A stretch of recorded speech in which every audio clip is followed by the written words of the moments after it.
as we begin the holiday season. Well, I'm kind of excited. We've got Sean Banks here from the Carteret Cooperative Extension Agency, and boy, I've got a lot of questions I want to ask you in relationship to Christmas. But anyhow, let's start off with you've actually brought in some topics to discuss today. I did a little bit of research before I came in to make sure I had enough material to cover with you today because I wasn't sure if you had questions or not. Oh, I've got plenty of questions. All right. But one of the things that I did want to talk about and get to today is a little bit about annuals. And right now, a lot of because we've had such a warm fall to this point, right now a lot of the warm season annuals are starting to look really bad. So now's a really good time, if you haven't already done so, to get some cool season annuals and put those in the ground or in containers just to give you a little bit of color through the wintertime.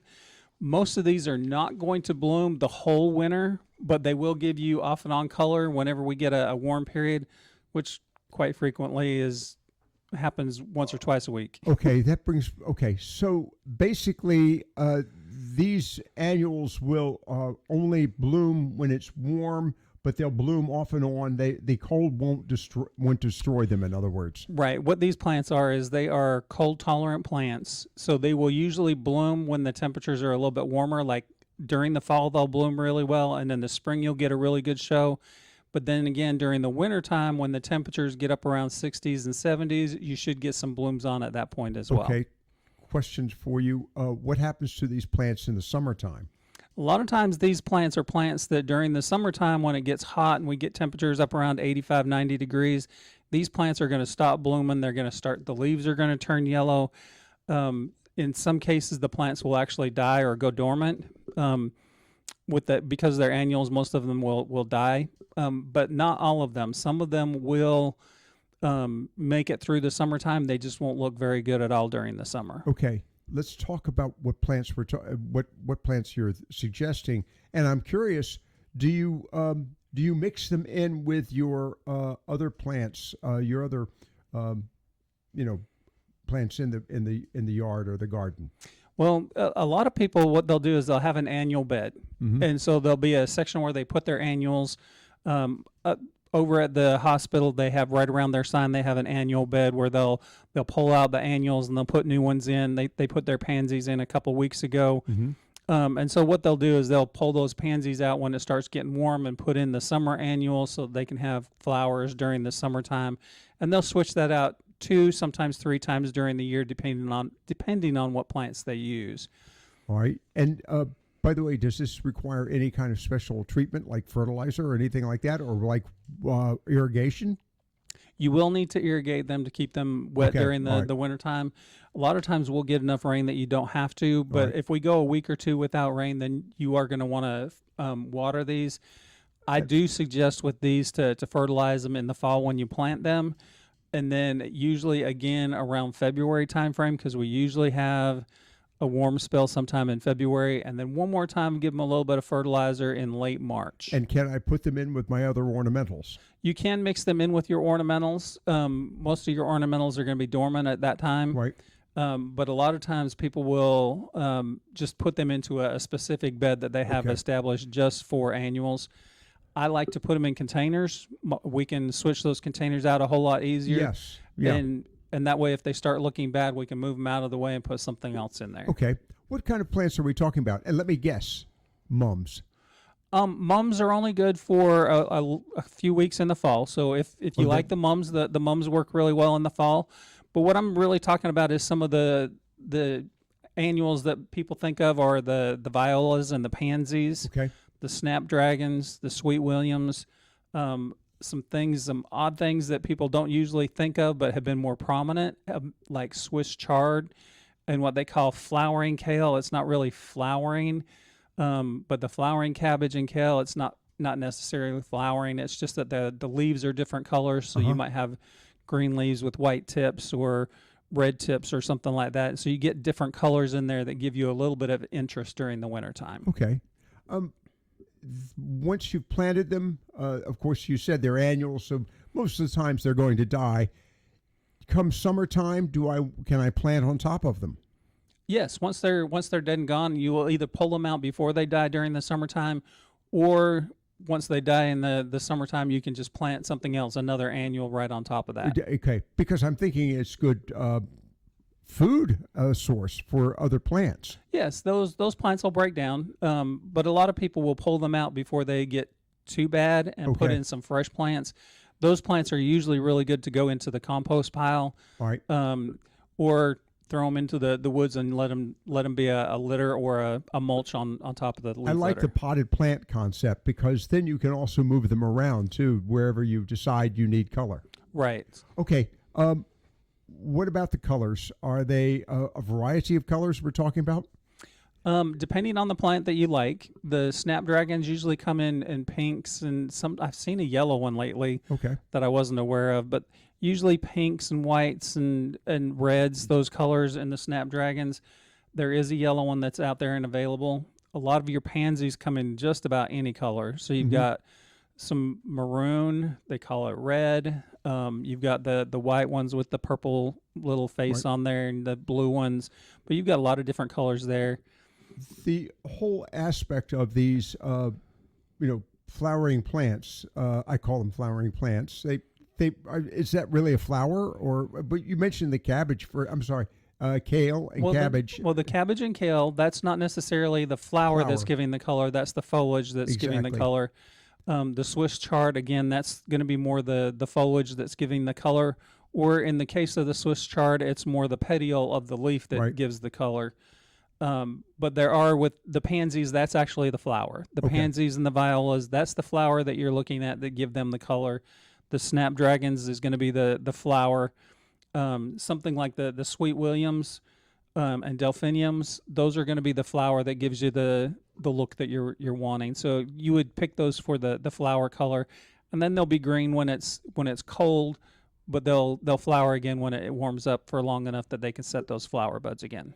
I know this is a little off topic, but I had to make mention of this. We have seen and noticed that we have Virginia creeper in some of our shrubbery. Mm-hmm. And the Virginia creeper is turning red. I was going to say, it should be red about this time. It is. It is. It's very pretty. I'm thinking, I don't want to pull it out. Of course, It's got a beautiful fall color to it. it does. It does have beautiful fall color, and it's actually very easy to remove. So, It is easy to remove. Another benefit of the Virginia creeper is that it flowers in the springtime. It has berries in the fall or the does. late summer and early fall. The birds love them. but the birds love them, and they also tell you they love them too. Because, but that's another story. All right. So there is opportunity for color in the fall, winter months, the cold months of the year. Yes, there is color. But it has to be above freezing, somewhere in the 40s, 50, 60-degree weather, preferably. Usually the flowers are going to appear when we get into the 60s and 70s. If we get a frost after the flowers start opening up, the flower petals are generally tender enough that they're going to shrivel up and fall off. Do they have any potential insect problems or fungal problems? There are some, and generally those problems are going to be a bigger problem in the fall when you first put them in the ground, or in the spring going into summer as the temperatures are starting to get warmer and the insects are moving around a lot more. During the rest of the wintertime, they'll be spotty, kind of like when it flowers, there'll be insects moving around. But generally, there's not enough of a pest problem to worry about. I'm thinking that cold weather is conducive to, is a negative attribute for insects and fungal diseases. Right. Okay.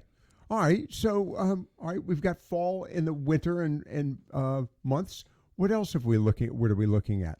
Well, to go along with the fall, winter months and giving a little bit of color, my wife, crazy woman that she is, she likes to go outside and she likes to watch the squirrels play around in the front yard. Oh, man. My dogs like to chase the squirrels out of the Good for backyard. the dogs, but anyhow, you don't. We don't need to go there. The damage a squirrel can do to a house. Yes, they can do a lot of damage. And I was reading because I was having a conversation with one of the other people in my office, having a conversation about the wildlife and how there's a lot of food out there for the wildlife. And there is. A lot of wildlife will eat the acorns, and this year seems to be a bumper that crop. per year for acorns. Oh my gosh. Yeah, the nut population has or not. Well, they call it Service. mass. So the mass population has been really good. Wow. There's a lot of acorns on the ground. I was walking on a sidewalk yesterday. Don't do it barefoot. Well, I was walking under I was going to call it an acorn tree, but under an oak tree, Right. and there were so many acorns on the ground. I was talking to somebody, not really paying attention. I stepped on a bunch of acorns and just kind of slid for a foot yeah. or so. So it can be a little bit dangerous that way as well. But they were talking about feeding the wildlife and what do we do as far as feeding the wildlife. And a lot of the information that I could find as far as feeding the wildlife was don't do it. Well, I'm going. They are wildlife. That is, they live in the wild. Leave them alone. Exactly. Okay. I don't get me started. The only exception that I found to that was birds. Okay. Because a lot of the bird seed that we get Right. to feed the birds is the same kind of seed that they would normally get. We're just making it a little bit more accessible Yes. to them. All right. I can tolerate the birds. All right. We're talking with Sean Banks again, at Carteret Cooperative Extension Agency. And by the way, to remind you, there is a cooperative extension agent in every county of North Carolina. So don't hesitate. If you have a question or concern, call them. Matter of fact, we're going to come up to a topic that we haven't talked about for a while, but we're going to talk about soil samples because there's a deadline. What else or can homeowners do? Well, there's a lot of things that can be done out there in the yard. And one of the things that was talked about in some of the wildlife publications was building. A lot of times we'll have limbs that fall down. Mm-hmm. And so they were talking about making brush piles. And they said the best thing for a brush pile is for it to be anywhere from 4 to 8 feet tall and 10 to 20 feet wide. And what that does with the brush pile is it provides shelter for some of the animals and the birds that need to have a little bit of shelter to get away from predators and things like that. For But me, the brush pile is on the ground. a brush pile is on the ground, I'm but sitting there thinking that foxes and raccoons and other critters like that would go into those brush piles. right, rabbits do, possums will go in there, and so it can be its own little environment there. I was always told if you come across a brush pile to kind of stay away from it because there might be snakes in there. Yeah. During the wintertime, that's not so much the case, but during the summertime, yeah, they'll go in there too because they'll find the mice and the rats and the Right. so that's one of those things. But I'm thinking a brush pile for a bird. Well, a lot of birds will use those brush piles during the wintertime for winter shelter because there may not be a whole lot of leaves on the trees. But I'm just thinking they would be then prone to attacks from, as I mentioned a moment ago, critters like raccoons and foxes. And that's why you want it to be 4 to 8 foot tall. Okay. Because the raccoons are going to be a little bit fat and they're not going to be able to crawl up through there to get to where the birds are going to be Okay. up in the higher part of the pile. Let me tell you what, I shake my head. A raccoon can get anywhere. Well, it can climb up the outside of the house to get in. They are wily critters, Yes, they are. They are very clever, and they will do a lot of things. and they're dangerous too.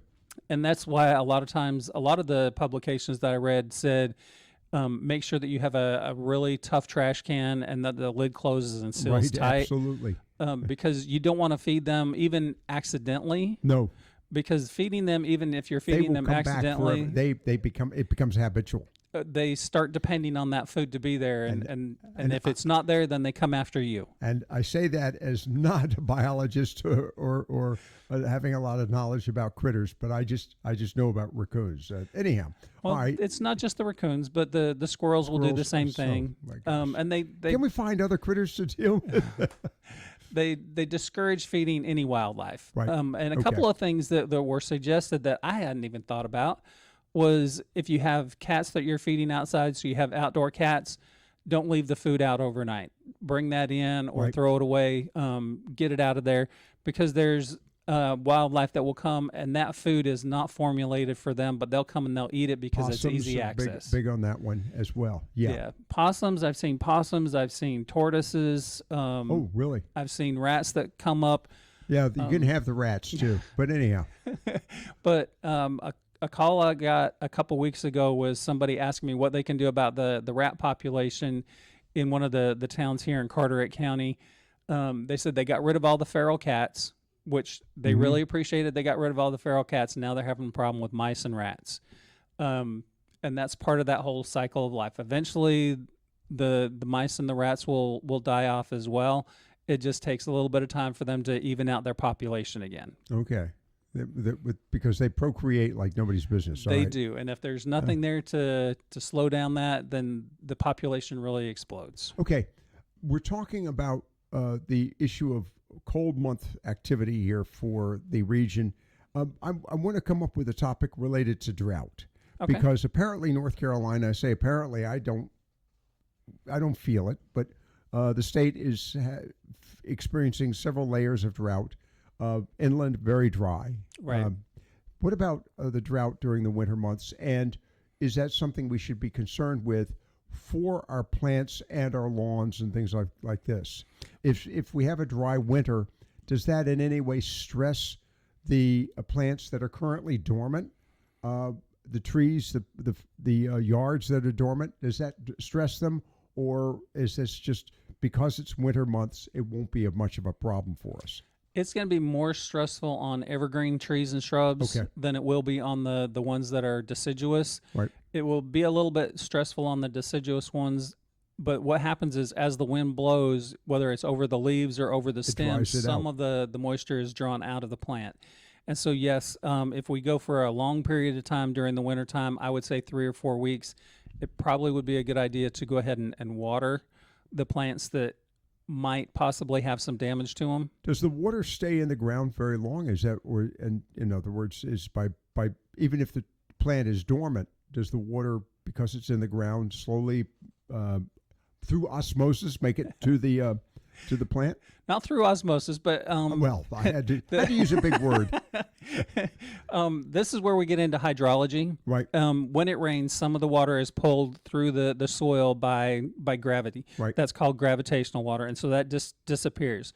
Some of the water stays in the soil solution, and that's going to be there until either it gets evaporated by the heat of the sun, or the plants draw it out and it gets drawn out through transpiration. Okay. So some of that water is continuously moving, either being pulled out by gravity or being pulled up by the plants. Because even though they're dormant, like I said, anytime the wind blows, transpiration is going to pull some of that water out of the plant, and then it gets replaced by the water that goes into the root system. We're talking with, again, Sean Banks of Carteret Cooperative Extension Agency here on Coastal Gardener. Sean, I know that before you walked into the studio here today, you got a question from an individual. What was that question? It was about roses? Am I correct? She was asking me when she needed to prune her rose bushes. Right. And it's real important to know which kind of rose bushes. Knockout roses, which is the most common rose that we have around at this time. While the leaves have started falling off and you might have a 2 or 3 inch layer of leaves just right at the very tip, get those. You can just go and prune those off to make that plant go completely dormant. It's not going to put on any new leaves, so cutting those off will allow that plant to go completely dormant. And then usually around mid-February or late January, you'll want to go ahead and cut that plant way down to the ground. With a lot of knockout roses, you want to leave anywhere from 5 to 7, maybe 10 if you got a really old bush, but 5 to 7 of the youngest canes, which means that you want to look for the canes that have the bark on there, that have the striations from bark on the canes. Those are the oldest canes. Those are the ones you want to remove, because to keep that plant flowering and young, you want to keep them replenishing those canes, and they will continue to send up canes from the crown of the plant as long as you cut. So you'll cut those oldest ones completely off. The other 5 to 7, maybe as many as 10, you'll cut those down to about 12 to 15 inches tall. I have to tell you, the first time I did this for a lady, she said, "I don't believe you. What's going to happen?" So she asked me to prune one of her bushes. So I went out there and I pruned her bush, and she looked at it and she goes, "If that thing doesn't flower, you're dead."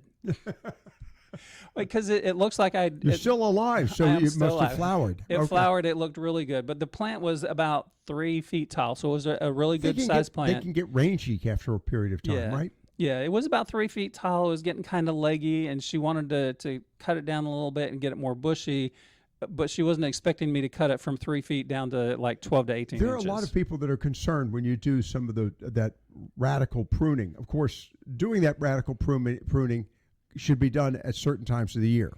Right. That needs to be done when the plant is dormant. And with rose bushes, that's in our area. A lot of times those buds will start to swell in late February, early March, depending on what the temperatures are like. So that pruning really needs to be done in late January, early February before those buds start to swell. Okay. We're talking again with Sean Banks of Carteret Cooperative Extension Agency.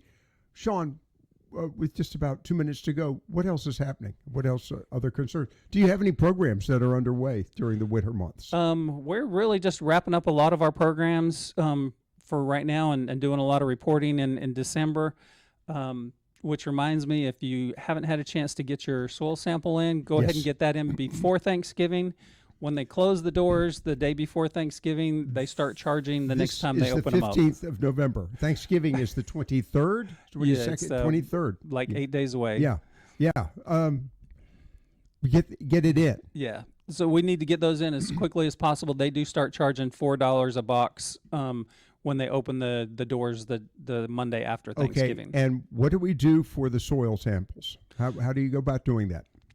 What you'll need to do is you'll need to take several plugs from an area, mix those together to get you a sample of a representation of the whole area, not just one specific spot.